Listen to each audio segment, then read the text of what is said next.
Welcome to Tom Hopkins International's recording of Sell It Today, Sell It Now, Mastering the Art of the One-Call Close. To present this phenomenal system, here's Tom Hopkins.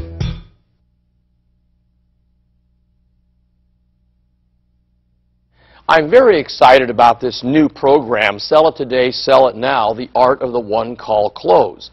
And to give you a little background how I created it, I, of course, live my life looking for ways to better teach people in sales. I'm always looking for technique, strategies, everywhere I go, because my life is training salespeople.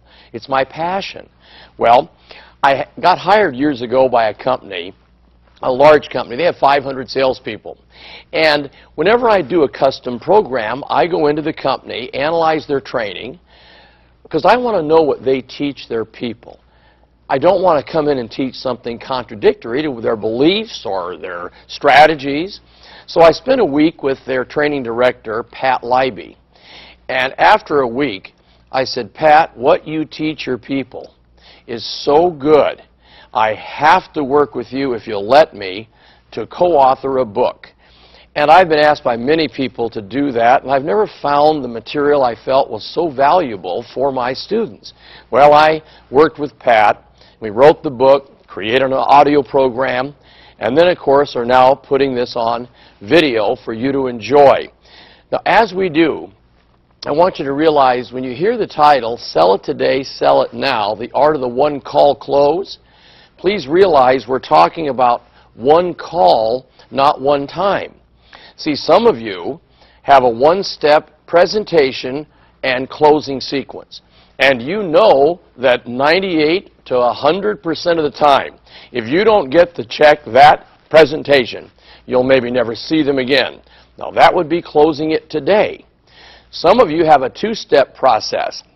You go in for the first call, gather data, come back, present, and then close.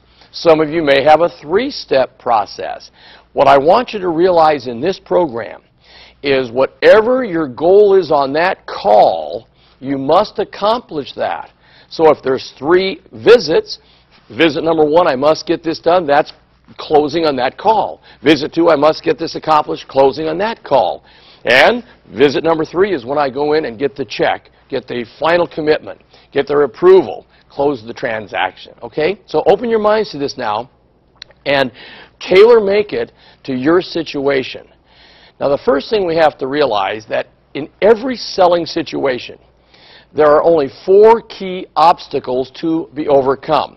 And this is from the moment you meet someone to the moment they own your product or service.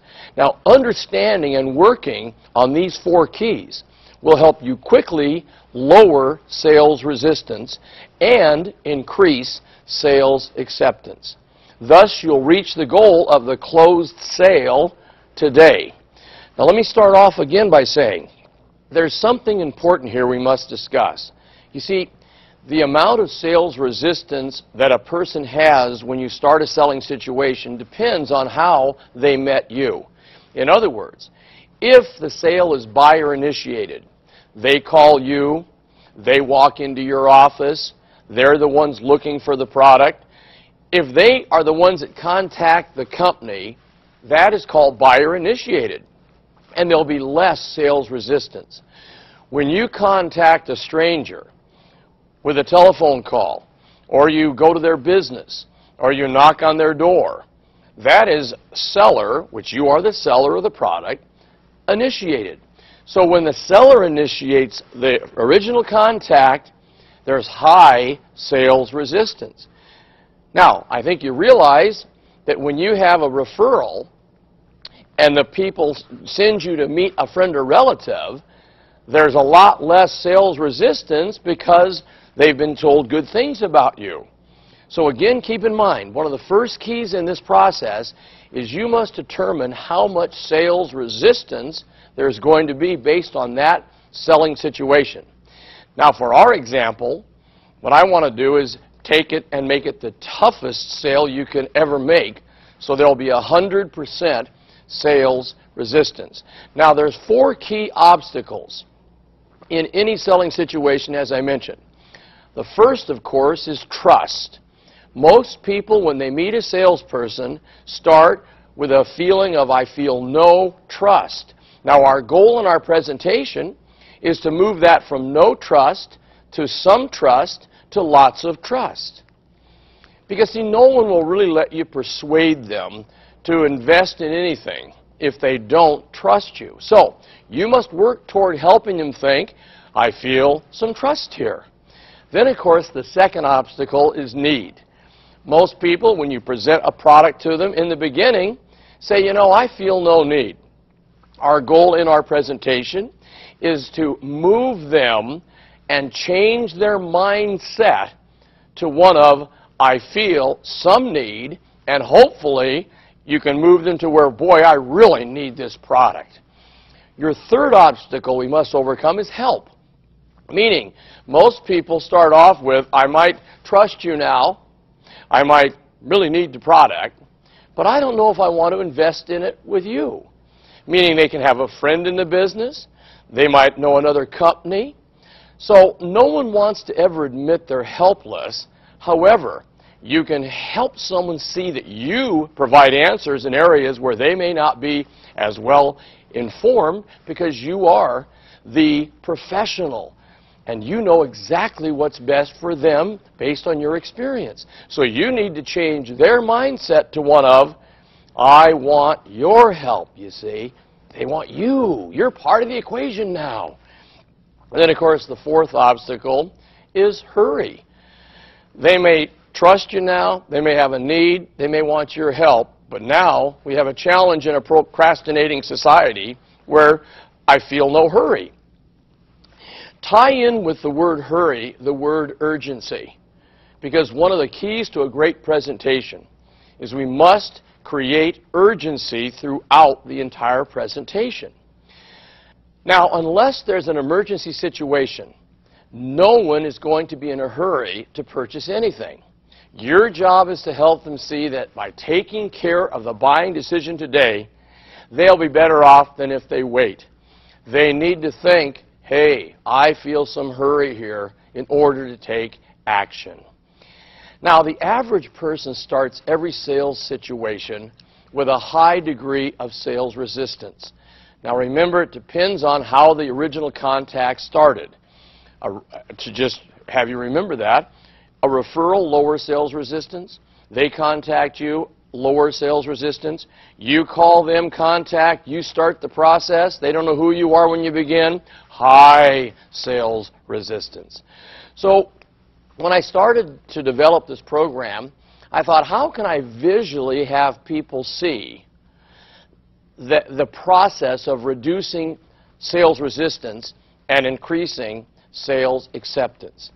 So what I decided to do was use the thermometer, because your goal is to see visually how we lower it, and we're going to do it in 10-degree increments. So your job is to lower their sales resistance by degrees until it reaches 0 degrees. And that's our goal. So watch the thermometers as we do this presentation, because it'll visually show you how our job has to be handled in closing on this visit. Please realize too many salespeople who are untrained try to increase sales acceptance before they've done an adequate job in the proper sequence of reducing sales resistance. So the Sell It Today system works like that. We're going to look at our thermometers. I'll put in each of the 10 degrees of reducing sales resistance, and then we'll put in the 10 degrees of increasing sales acceptance, and when we're done, we'll have a closed transaction today. So let's start off with the first 10 degrees, lowering it from 100 to 90, and that is the word appropriate. Everything they see and hear from the moment you meet them should be appropriate for the time and place.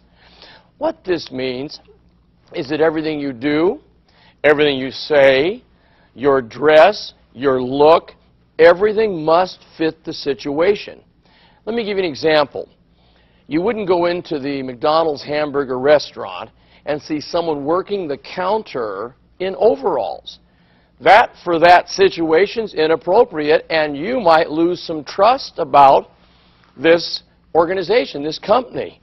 On the other hand, you wouldn't walk into McDonald's and see the man behind the counter wearing a full Brooks Brothers suit either. So everything must be appropriate. Your look, your dress, your original greeting, your handshake, if it's appropriate. Then what happens is just that lowers sales resistance by 10 degrees. The second thing we must work on is the intention statement. Now, your intention statement contains two things. First, it must clearly explain what your intention is. In essence, you walk them through what will happen during your time together.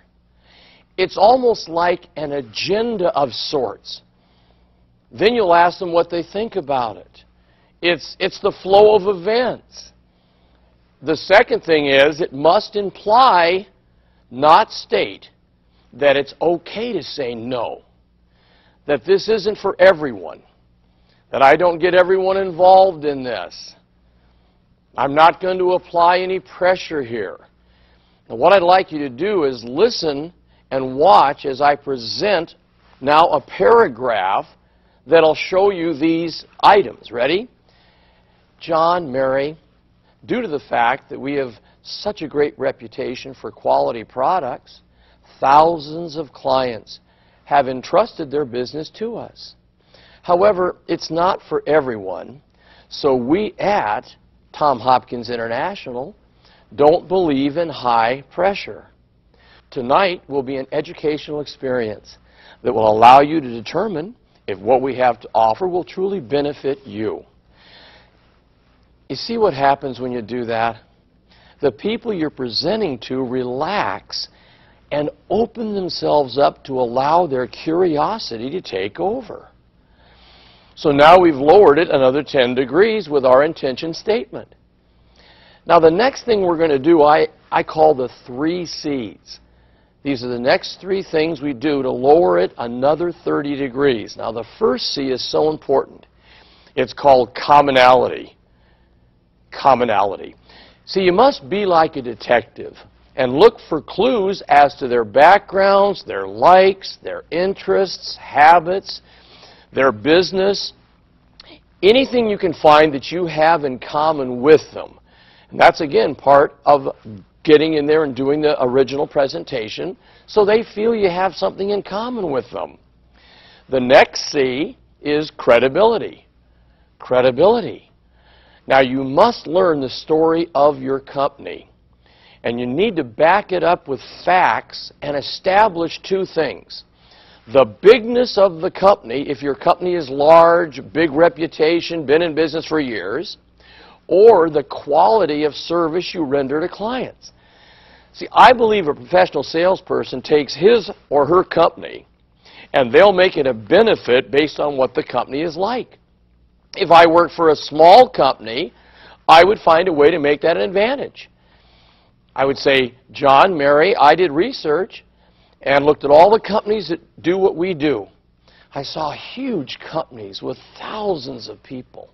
Then I saw companies like ours that had a few true professionals and gave more professional service, and so that's why I chose my company. See, you've got to learn to take your company and make it the best based on what you have to offer the client. If you do that, you'll lower it 10 degrees more. So now we go to the next C, which is called competency. Surprisingly, if you do the first 4 steps properly, this 5th one is almost carried, and it's competency.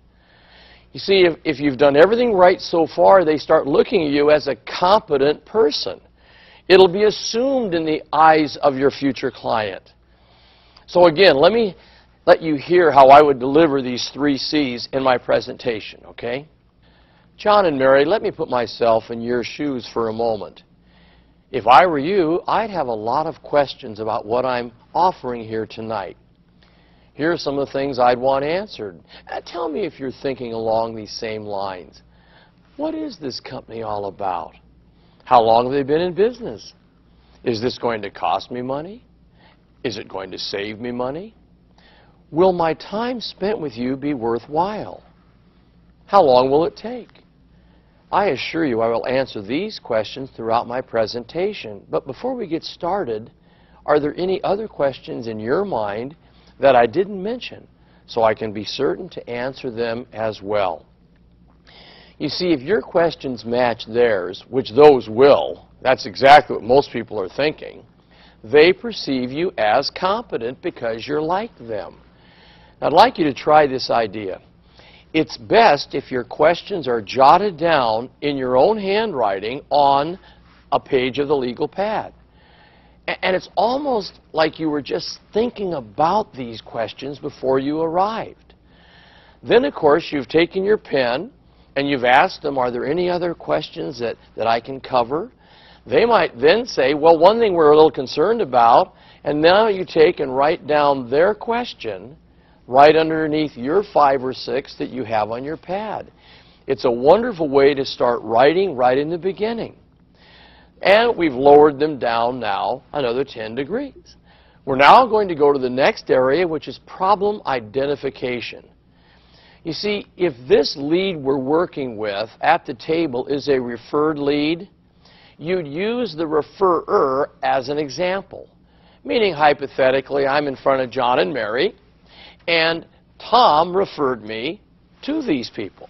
Well, of course, I would say, you know, Tom has told me that he discussed with you his previous challenge with, whatever their challenge was.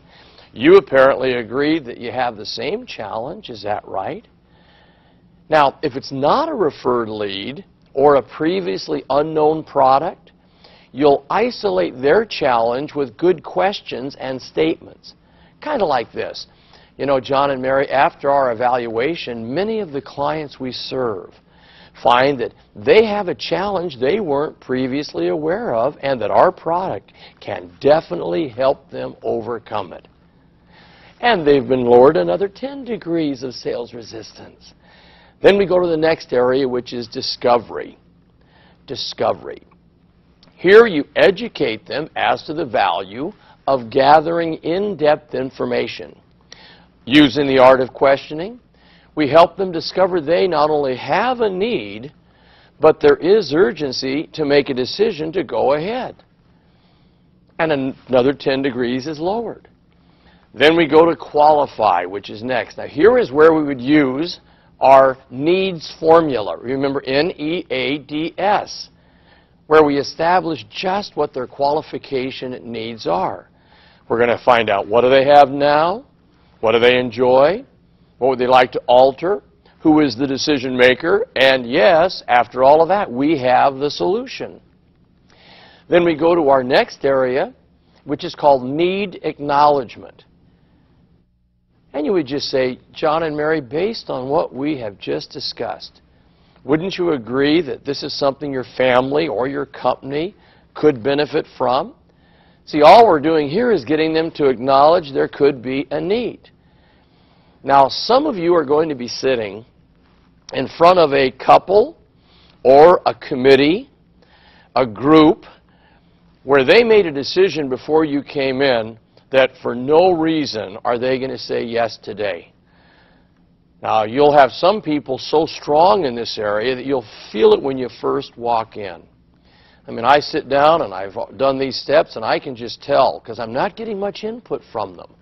So I say to myself, well, number 10 is very important here, our next step, and that's called pact acknowledgement.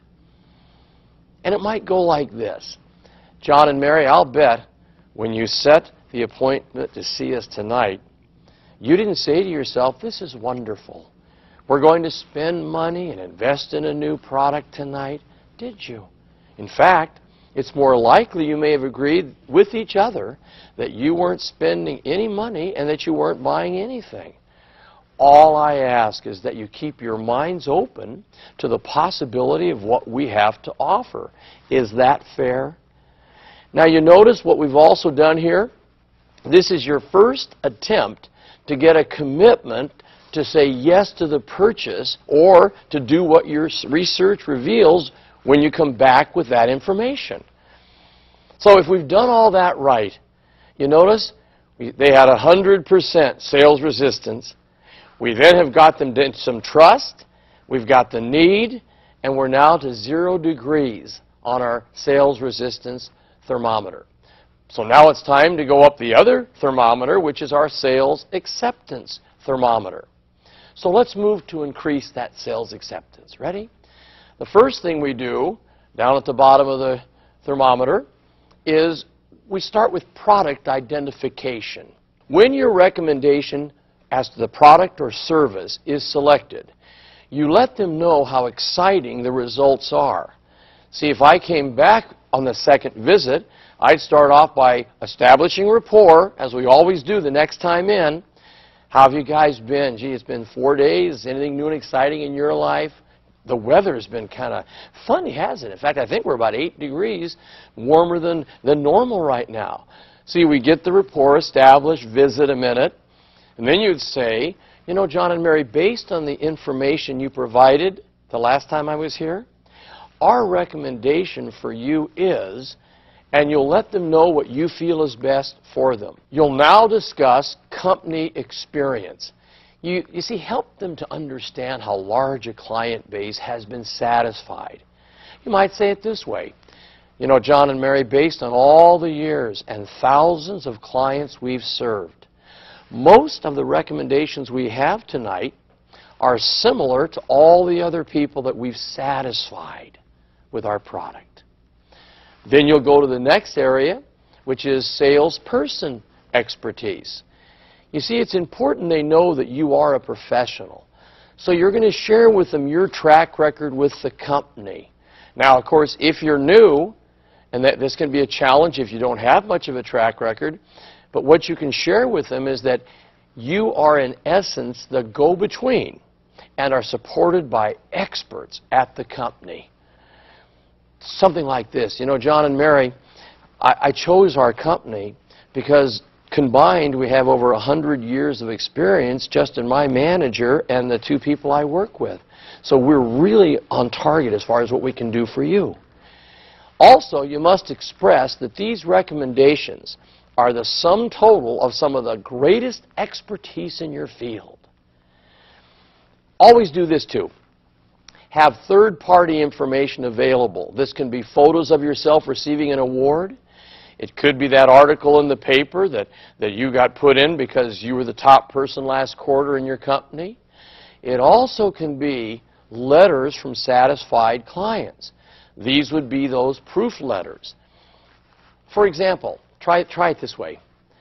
John and Mary, here's a letter I received from a client who said yes to what our research revealed. And you hand them the letter.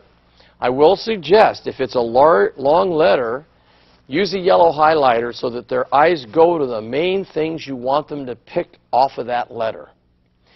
And you've increased sales acceptance another 10 degrees. Now we go to third-party endorsements. This is where you show positive articles from the newspaper or magazine about your company.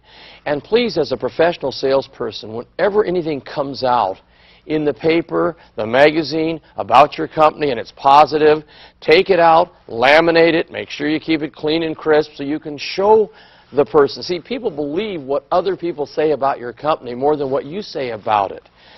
And we've increased sales acceptance another 10 degrees. Our next area is called product features. Be sure to answer the prospective client's question, what's in it for me? By providing a fact and a benefit for each feature of your product or service. In other words, there's a truth when people are listening to you at the table. It's not a conscious, it's more of a subconscious reaction. You tell them a fact about your company. We're large, we're the best in the business, we have the greatest reputation. They're subconsciously sitting there, and this little thing is always going in their minds. Well, what's in it for me? What's important to me about that?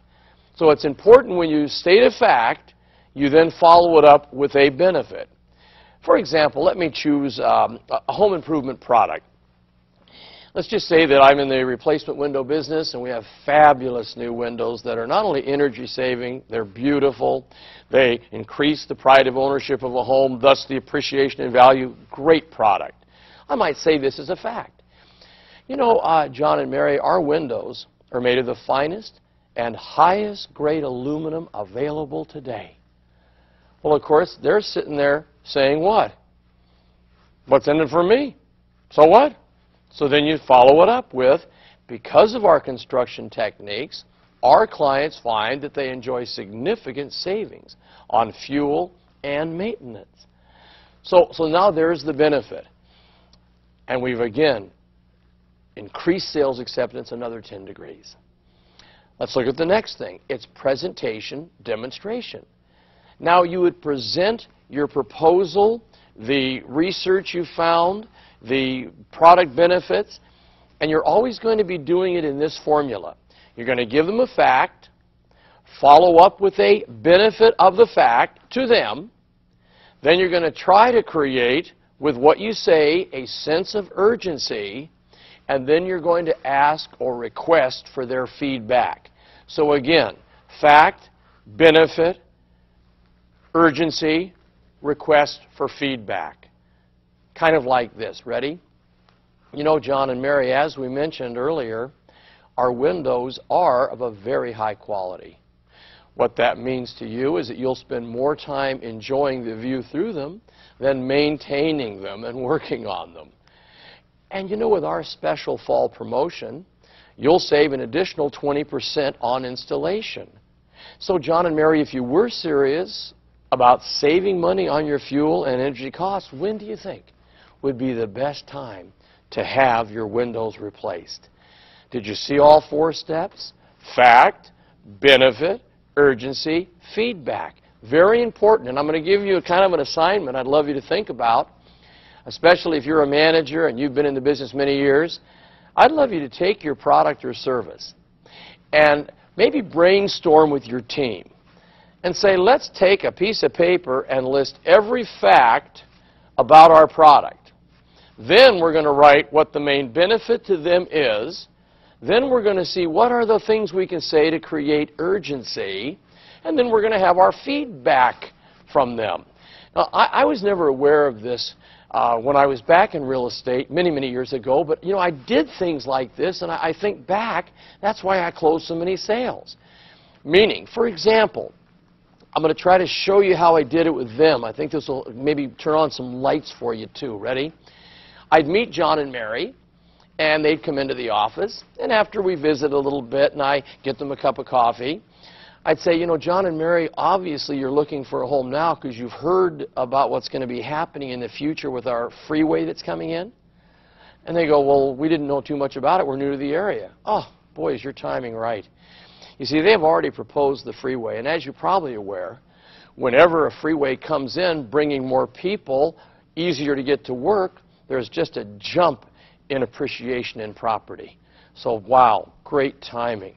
Now, that is the first time of imprinting in their mind urgency.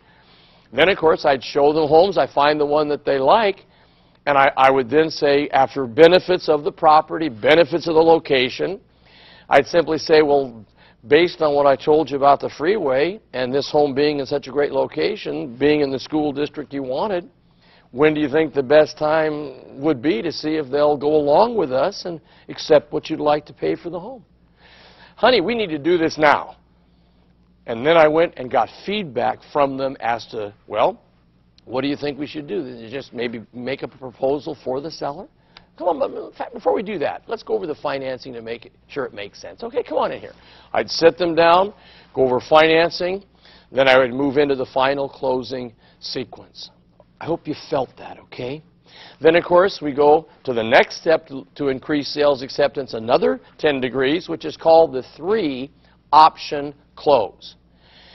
Now, what we do here is we allow them to satisfy their natural urge to shop around by presenting 3 possible ways of handling their need.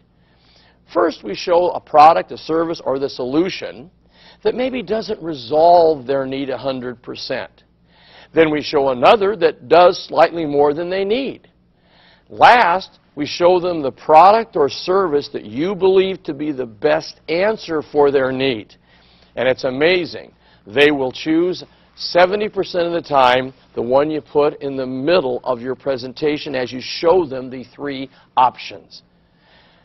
Then, of course, we've now increased sales acceptance another 10 degrees. We'll go to the next area, which is called break the pact. Now, if you remember back, in our sales resistance formula, we had them acknowledge they may have made a pact. Now we're going to break it. Kind of like this. Ready? John and Mary, do you remember how we joked earlier about how you both possibly made a commitment to do nothing about your needs tonight? Mary, I'm going to ask you first. How do you feel about what our research revealed? Now, with that one little question, you listen to the answer and notice the other party's reaction. Then you ask the same question of the second decision maker. John, how are you feeling? See, each will see the other moving forward, agreeing to the proposal, and the pact will be broken. You might say it like this. You know, John and Mary, after what you've seen here tonight, do you think it might be wise to release each other from the commitment to do nothing if what we're offering truly makes sense to you and your family? Just that one little sentence, and they'll break the pact, and you've closed the transaction. And we've increased it 10 more degrees. Then we go to the next area, which is called trial summary. Now, what trial summary is you now just tell them a summarization of all the things they've agreed are important to them. You just say this. So, John and Mary, based on that, let's summarize. We've agreed that it makes sense to replace the windows for the appreciation of the value of your home, to lower your energy costs, which are skyrocketing in our country, to, of course, get it done before the summer so we have even more savings. And I would hit 2 or 3 more on that one product or service. Then you just simply say, John, so at this point, don't you agree it's a wise decision to get started this week? You know, Tom, I sure do. I think it's something we should do. And then, of course, you then move right to the next step, which is called the investment close. In other words, we now ask for the money. You just smile and say, so to get started right now, we'll need a check in the amount of, and we'll get your approval right here on our paperwork. Oh, I hope that you will work on these 2 thermometers. I also hope that you'll take each step, and if it's not quite right for your product or service, that's one of your goals in the training, to tailor-make it. For you that are brand new, a lot of this may not have a lot of meaning till you get to the table or the desk of presentation numerous times. That's why it's so important you review it. You take your workbook, you analyze the 10 steps of reducing sales resistance, the 10 increasing sales acceptance. You make all this part of your presentation, and I promise you, you'll be stronger at the table in presenting. You'll handle areas of concern better. You'll close more sales. You'll get more referrals. Your income will go up, and that's what this is all about. Don't you agree?